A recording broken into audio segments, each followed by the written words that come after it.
Hello. Today I want to talk about the role of individual behaviors that we each have in shaping who we are.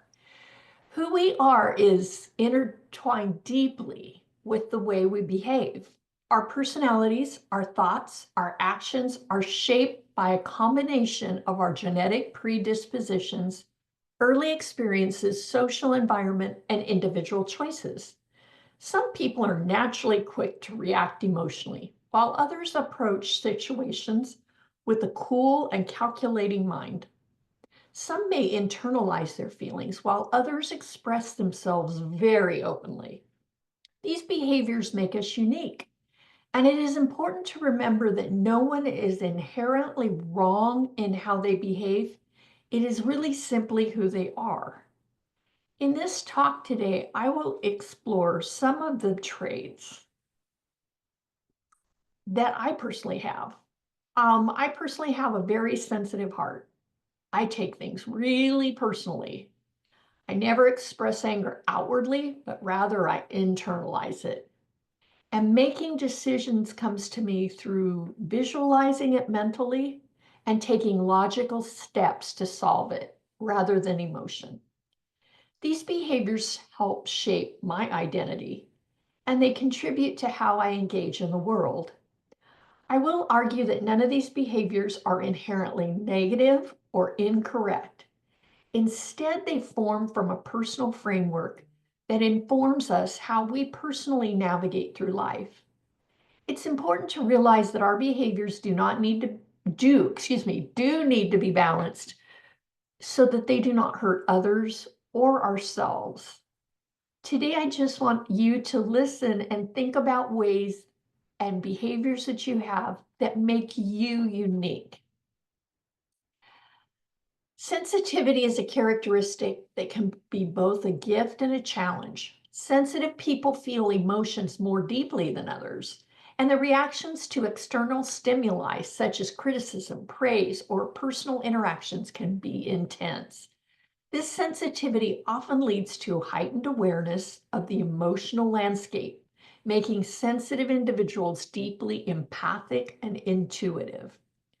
While some may view this trait as being vulnerable, it's not wrong to experience the world with such emotional depth. For instance, a person who feels deeply might be more attuned to the emotions of others, able to comfort friends during tough times, or to recognize when a loved one is struggling. This type of emotional intelligence can foster deep connections and more meaningful relationships. However, a sensitivity may also lead to overthinking and personalizing situations. For instance, a sensitive person may interpret a neutral comment as a personal attack or feel hurt by a comment that was never meant to offend. While this reaction can sometimes be painful, it's important to remember that it is simply a reflection of their emotional makeup. It is not a flaw. No one is wrong for feeling deeply. Sensitivity is a natural aspect of who some people are. It adds richness and empathy to the human experience. But being sensitive means experiencing the world more intensely. And though it can be difficult, it's a key part of someone's individual identity. Another common behavior is the tendency to internalize anger rather than express it outwardly. People who internalize their anger may feel intense frustration, but choose to keep their feelings contained rather than allowing them to explode. For example, rather than shouting or reacting impulsively in the heat of a moment, someone who internalizes anger might smolder quietly, processing their feelings internally. While this behavior may be misunderstood by others, it's not inherently wrong. People who internalize their anger may feel that expressing it outwardly would be harmful to their relationships or that their emotions are best dealt with privately. This approach allows them to process their feelings thoughtfully and avoid saying something that they may regret later. For example, a person might experience a conflict at work, but choose to reflect quietly before the situation before reacting. They might later address the issue calmly and rationally without resorting to shouting or blaming. In this way, internalizing anger can promote self-control and maturity. It is important to understand that internalizing anger is not an unhealthy habit in itself. It is simply a personal strategy for managing emotions.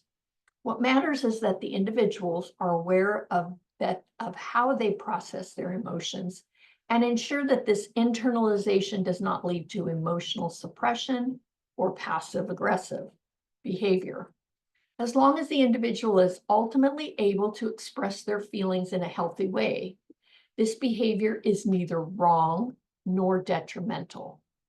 Where it can be is if the person doesn't process it and explodes at a later time and no one knows why. Some people approach life with a strategy first mindset. They may prioritize logic, analysis, and careful planning over spontaneous or emotional responses. For example, when making major decisions, a strategic thinker may list pros and cons, weigh potential outcomes, and consider all angles before taking action. This rational step-by-step approach is not an indication of coldness or a lack of emotional depth, but rather it reflects a person's desire to make more informed, thoughtful decisions. When faced with a challenge, someone who processes information strategically might first step back, assess the situation, and develop a clear plan of action. For instance, rather than making impulsive purchases, they might create a budget, research projects, and calculate the long-term benefits of their choices. This preference for logical thinking is neither right nor wrong. It's simply an approach to life that emphasizes careful consideration. For example, someone may choose to delay making an emotional decision about a relationship, opting instead to reflect on their feelings and evaluate the situation from a rational standpoint. This approach can prevent hasty actions and provoke sound decision-making in difficult situations. What's important is that people recognize their natural cognitive style, whether it's emotional, strategic, or a blend of both, and embrace it as a part of who they are.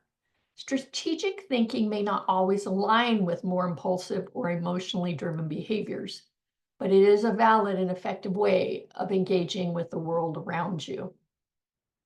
When you put sensitivity, internalized anger, and strategic thinking together, they form a unique framework for understanding oneself and making decisions.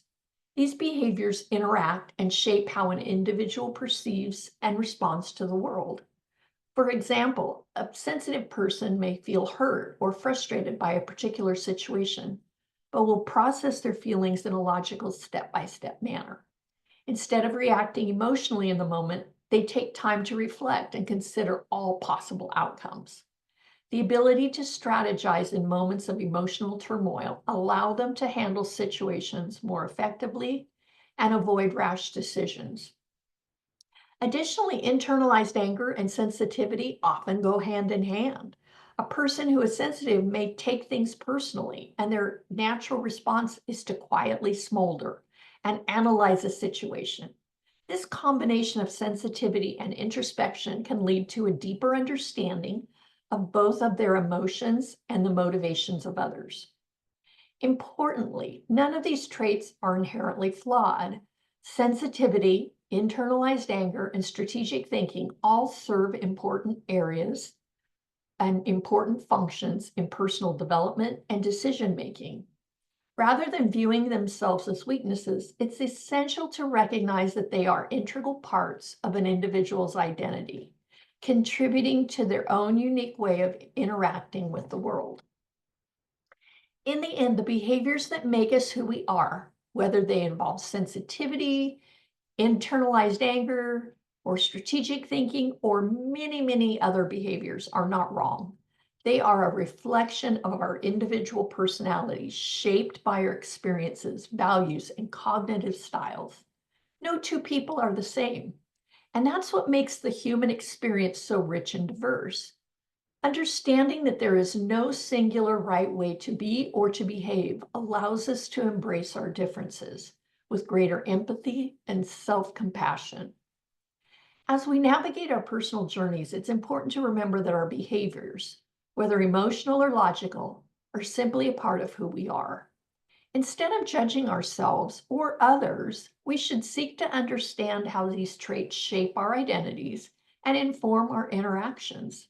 In this way, we can foster a deep appreciation for the diverse ways people navigate the complexities of life. If you're struggling with your behaviors and they are not in balance, please visit mammothedge.com and take the life assessment. I would love to share with you how to balance your behaviors and how your behaviors can your behaviors can show you and others what an amazing person that you are.